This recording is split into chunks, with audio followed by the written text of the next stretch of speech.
Hello students, you are welcome to K English competitive classes. I am K Malhotra. याद रखिएगा, question tax का part 2 आने जा रहा हूँ। पार्ट 2 है क्वेश्चन टैक्स का।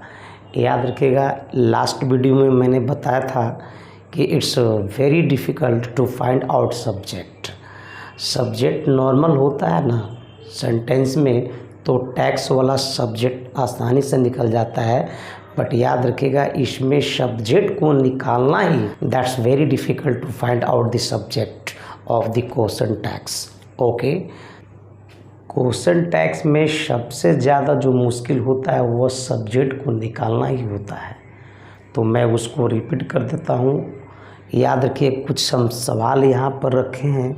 अगर आप सब्जेक्ट निकाल लेंगे तो क्वेश्चन टैक्स बन जाएगा। You and I do this work, उसमें क्या क्वेश्चन टैक्स आएगा? डोंट यू होगा कि डोंट दे होगा कि डोंट आई होगा कि डोंट वी होगा? तो याद रखिएगा, अगर मैं यहाँ पर यू देता, सिर्फ यू को मैं रखता, तो आप आसानी से यू निकाल देते हैं, क्योंकि that is the rule of question tax का जो सब्जेक्ट होता है ना, अगर सब्जेक्ट में यदि प्रोनाउन है तो उसका टैक्स में प्रोनाउन ही निकल जाता है। ओके, उसमें कोई बदलाव नहीं आता है। यदि क्वेश्चन टैक्स का अगर सेंटेंस है और उसका सब्जेक्ट अगर प्रोनाउन है, तो क्वेश्चन टैक्स का जो सब्जेक्ट निकालोगे वह सेम टू सेम निकल जाएगा। जैसे आई तो आई निकलेगा, यू निकल जाएगा, दे निकलेगा, ही निकल जाएगा, सी निकल जाएगा। लेकिन अगर सर वह डबल में अगर आया, याद रखिएगा, यदि मैं यू को रखता तो आपका आंसर शायद होता कि डोंट यू। 100% आपका आंसर होता डोंट आई और डोंट दे और डोंट वी। याद रखिएगा, क्या यू एंड आई का सब्जेक्ट क्या निकलेगा? क्योंकि सब्जेक्ट एक नहीं है, डबल प्रोनाउन है, और डबल प्रोनाउंस अगर है तो उसका सब्जेक्ट क्या निकलेगा? तो आपका जो आंसर है ना, वो आंसर हो जाएगा डी।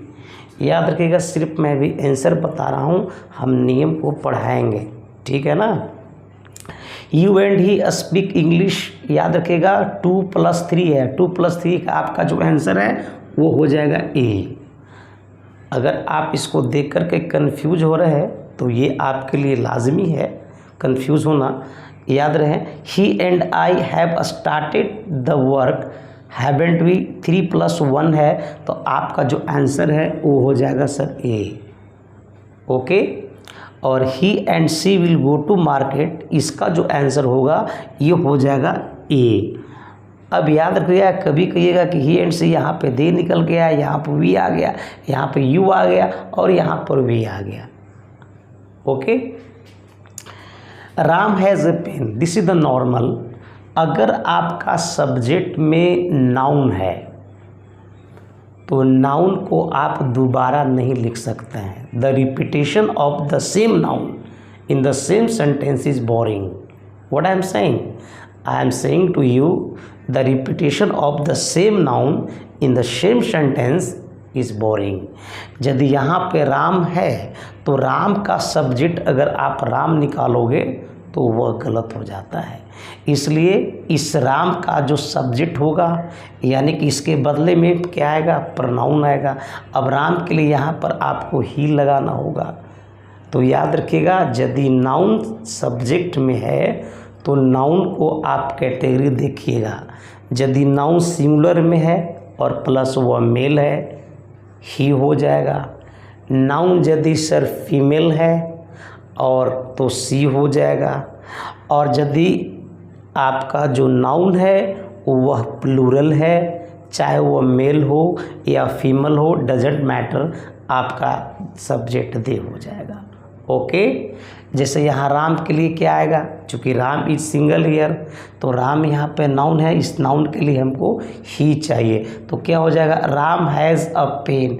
क्या हैजेंट राम होगा? नहीं होगा, काट दीजिएगा।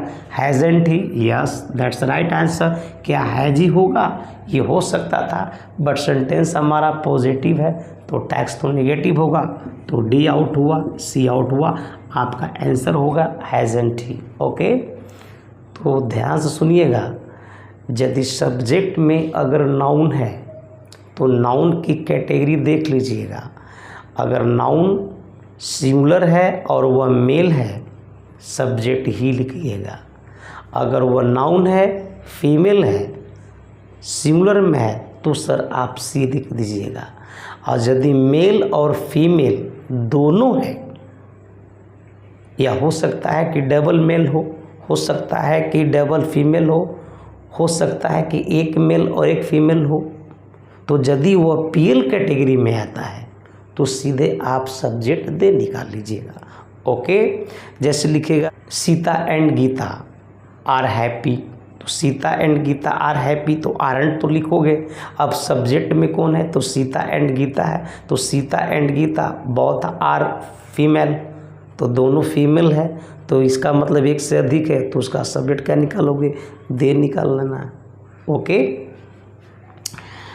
Ram and Shyam have toys, याद रखिएगा यहाँ पे राम एंड श्याम है तो ये नाउन, और राम या श्याम के लिए है जाएगा, सॉरी राम और श्याम के लिए ही आएगा, तो ही कहाँ पर है, इसमें ही तो है नहीं सर, क्योंकि यहाँ पर राम एंड श्याम कितने हैं, 2 व्यक्ति हैं, इसका मतलब है कि 2 है तो सर ही तो आएगा नहीं, वह दे आएगा।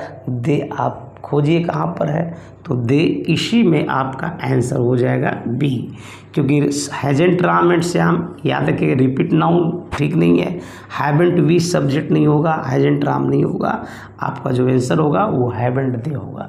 याद रखिएगा, ये तो कन्फर्म हो लिए होंगे, लेकिन थोड़ा सा इसको हम बताते हैं कि यू एंड आई को सब्जेक्ट आखिर वी क्यों निकला, इसका सब्जेक्ट यू आया, इसका सब्जेक्ट वी आया, इसका सब्जेक्ट दे आया, आखिर क्यों, तो मैं रूल पढ़ाने जा रहा हूँ। ओके, यदि सेंटेंस का अरेंजमेंट 2 3 1 अगर 231 फार्मूला अगर है, अगर सेंटेंस में आपका 2 3 1 अगर है तो इसका सब्जेक्ट वी निकलेगा, और यदि सब्जेक्ट वी निकलेगा तो वी के अकॉर्डिंग इसका पूरा फैमिली चलेगा।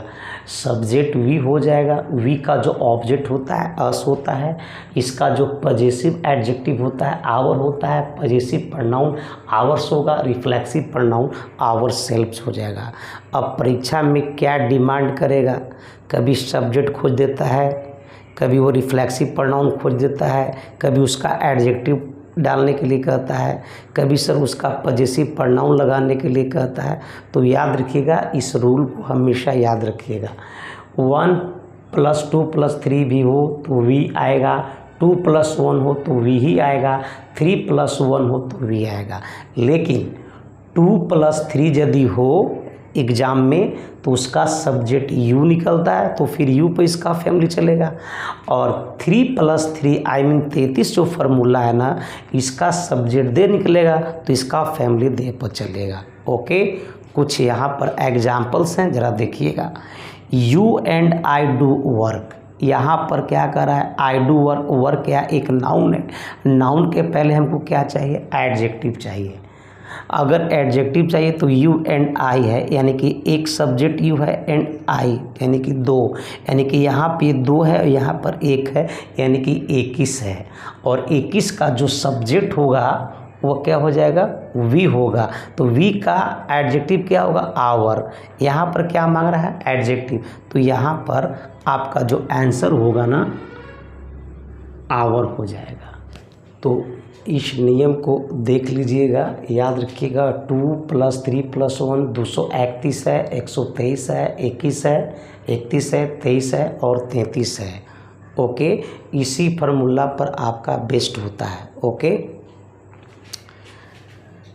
You and I do this work, याद रखिएगा। फिर से यहाँ पर सर सब्जेक्ट मांग रहा है, यानी कि टैक्स मांग रहा है, और टैक्स में क्या लगाइएगा, डू यहाँ पे ऑलरेडी दिया हुआ है, आई मीन ये प्रेजेंट इंडिफिनिट है, तो सहायक क्रिया आपका डू तो आएगा, और डू आएगा तो ये तो पॉजिटिव है, तो डोंट तो लिखोगे ना, तो डोंट आ गया। लेकिन अब सब्जेक्ट का डिमांड कर रहा है, अब सब्जेक्ट में हमारा यू एंड आई है, यानी कि 21 है, और 21 का जो सब्जेक्ट होता है, देख लीजिए 21 का जो सब्जेक्ट होता है वो वी होता है, तो यहाँ पर आपको लिखना पड़ेगा डोंट वी। याद रखिएगा, क्या लिखोगे, डोंट वी क्वेश्चन साइन यहाँ चलाएगा। Okay, you he and I R going, फिर से ये टैक्स मांग रहा है और टैक्स में याद रखना यहाँ पर आर है एक्सिलरी वर्ब, तो आरंट तो लिखोगे। अब आरंट लिखोगे तो आरंट के हिसाब से दे मत मार दीजिएगा, क्योंकि यहाँ पर 2 3 1 यानी कि 231 है और 231 का जो सब्जेक्ट निकलता है वो वी निकलता है, तो यहाँ पर आरंट वी हो जाए। Okay, you and he are good, फिर से टैक्स है, टैक्स में आप आर यहाँ पर है तो आरंट तो लिखोगे। अब आरंट के बाद यू आएगा कि ही आएगा, तो ऐसा नहीं है। अब आरंट तो लिखोगे, यहाँ पर आप आरंट तो लिखिएगा, आरंट लिख दिए आप, लेकिन सब्जेक्ट डिमांड करा, सब्जेक्ट भी कितना है 23 है और 23 का जो सब्जेक्ट होता है वो यू निकलता है, तो आपको यहाँ पर यू लिखना होगा। उम्मीद करते हैं कि ये टेक्स्ट पसंद आया होगा, और यदि वीडियो पसंद आए तो लाइक शेयर और सब्सक्राइब कीजिएगा। मिलेंगे अगले वीडियो में इसी क्वेश्चन टेक्स्ट को अगला पार्ट को लेकर के। ओके।